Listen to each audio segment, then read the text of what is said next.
Gold hub తాకట్టులో ఉన్న బంగారాన్ని విడిపించి కొనబడును. అదే రోజు ఆన్లైన్ ధరకు కొని డబ్బులు ఇవ్వబడును. నమస్తే, వెల్కమ్ టు మనం టీవీ. నేను మీ ప్రియాంకారావు. ఈ రోజు మనతో పాటు ఉన్నారు ఎనలిస్ట్ అంకమరావు గారు. వారితో మాట్లాడదాం. నమస్కారం సార్. నమస్తే ప్రియ గారు. సార్, ఏపీ రాజకీయాలు మామూలుగా రోజుకొక మలుపు తిరుగుతున్న నేపథ్యంలో ఇటు జగన్మోహన్ రెడ్డి కుటుంబ సభ్యుల రాజకీయం ఒక మలుపు తిరుగుతుంది. అంటే నిన్నటి వరకు కూడాను సునీత కానివ్వండి, వివేకానందరెడ్డి కూతురు, అలానే జగన్ చెల్లెలు షర్మిల, వీళ్ళిద్దరూ కూడా విడివిడిగానే కామెంట్స్ చేసుకున్నారు. అంటే అవినాష్ రెడ్డిని ఓడించాలి, జగన్మోహన్ రెడ్డిని ఓడించాలి, కడపలో వాళ్ళు రాకూడదు. కానీ ఇప్పుడు చూస్తే ఇద్దరు ఒకే రూట్ మ్యాప్లో బయటకు వచ్చారు. ఇద్దరు కలిసి ఇంతకుముందు ఆవిడ వ్యాఖ్యలు వింటే కనుక, అంటే కేవలం వివేకానందరెడ్డి సమాధి దగ్గర మాత్రమే వీళ్ళిద్దరూ కలిసి మాట్లాడడం మనం చూసాం. దాని తర్వాత ఇదే, అంటే దీన్ని ఏ విధంగా చూడాలి? ఇటు జగన్ని ఓడించడం కోసం ఇద్దరు కలిసి నడుస్తున్నారు. సో రాజకీయంగా ఎలాంటి పరిణామాలు చోటు చేసుకోబోతున్నాయి ఆంధ్రప్రదేశ్లో? రాజకీయంగా చోటు చూసుకునే పరిణామాలు కొత్తగా ఇప్పుడు వస్తుందేమి లేదు. గత 2 సంవత్సరాల నుంచి జగన్మోహన్ రెడ్డి గారి మీద వ్యతిరేకత తీవ్రంగా ఉంది. రాయలసీమలో కొంత ఆయనకు అనుకూలంగా ఉండేది మొన్నటిదాకా.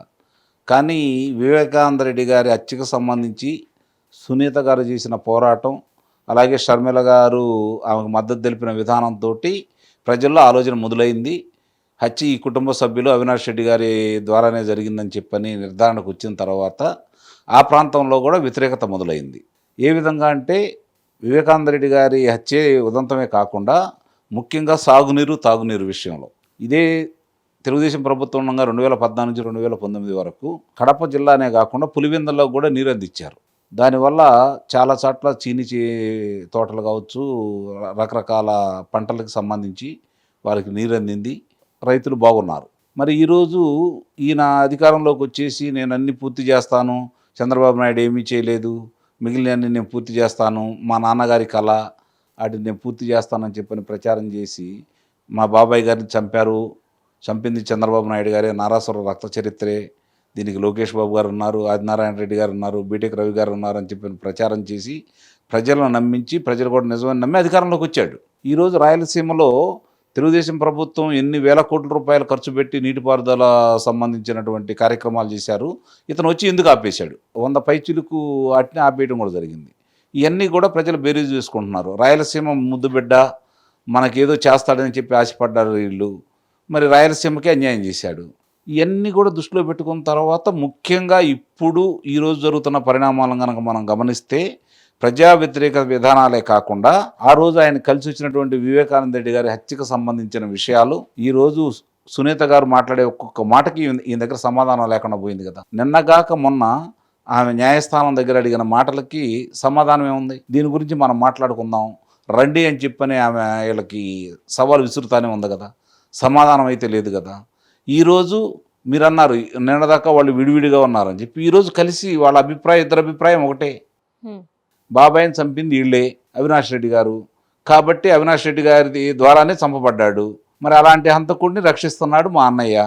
ఇంతకంటే ఇంక అన్యాయం ఏముంది? హంతకుల పార్టీ ఇది, రక్త మరకలంటిన పార్టీ ఇది, వీళ్ళకి మనం ఓట్లు వేయాలా? ఇప్పుడు ముఖ్యంగా అవినాష్ రెడ్డి గారిని వాళ్ళు బాగా దృష్టి పెట్టుకొని అవినాష్ రెడ్డి గారి కోసమే జగన్మోహన్ రెడ్డి గారి మీద తిరగబడ్డారని అయితే నేను భావిస్తున్నాను.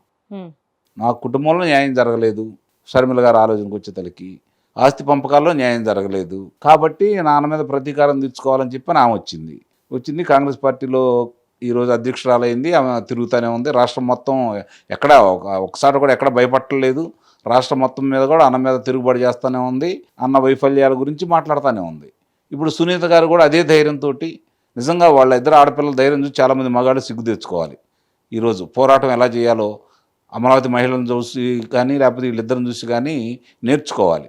ఎందుకంటే పోరాడితే పోయేది ఏమీ లేదు, ఎదురు తిరిగితే ఎవరు ఏం చేయలేరు అనడానికి వీళ్ళే నిదర్శనం. అంటే సార్, ఇక్కడ కాంగ్రెస్ పార్టీలోకి కొన్ని చేరికలు జరుగుతున్నాయి. ముఖ్యంగా వైఎస్ఆర్సీపీ సిట్టింగ్ ఎమ్మెల్యేలు ఎవరైతే ఉన్నారో మీరు కాంగ్రెస్ పార్టీలోకి చేరుతున్నారు. అంటే ఎలా చూడాలంటారు ఈ పరిణామాలని? అంటే ఎవరైతే ఎక్కడైతే గెలిచారో అక్కడ నుండి మళ్ళీ చెల్లెలు పార్టీకి, కాంగ్రెస్ పార్టీకి వెళ్తున్నారు. ఎట్లా అంటే కాంగ్రెస్ పార్టీ వాళ్లే కదా వైఎస్ఆర్సీపీ పార్టీకి మారింది, ఓటర్లు శ్రేణులు కావచ్చు. కాబట్టి ఈరోజు ఇతను చేసిన అన్యాయం రాజశేఖర రెడ్డి గారి కుమారుడిగా మేము భావించాము, కానీ రాజశేఖర రెడ్డి గారి తమ్ముడిని ఇతను చంపాడు, మనం ఈ పార్టీలో ఎందుకు ఉండాలి అని చెప్పని వాళ్ళంతా మాతృ సంస్థ అయినటువంటి కాంగ్రెస్ పార్టీకి వెళ్తున్నారు. షర్మిల గారు వేరే పార్టీ పెడితే అప్పుడు ఆలోచించాలి. కాంగ్రెస్ పార్టీలోనే ఉన్నారు కాబట్టి, కాంగ్రెస్ పార్టీ రాష్ట్ర అధ్యక్షురాలు ఆమె కాబట్టి మాతృ సంస్థకు వాళ్ళు వెళ్ళిపోతూ ఉన్నారు.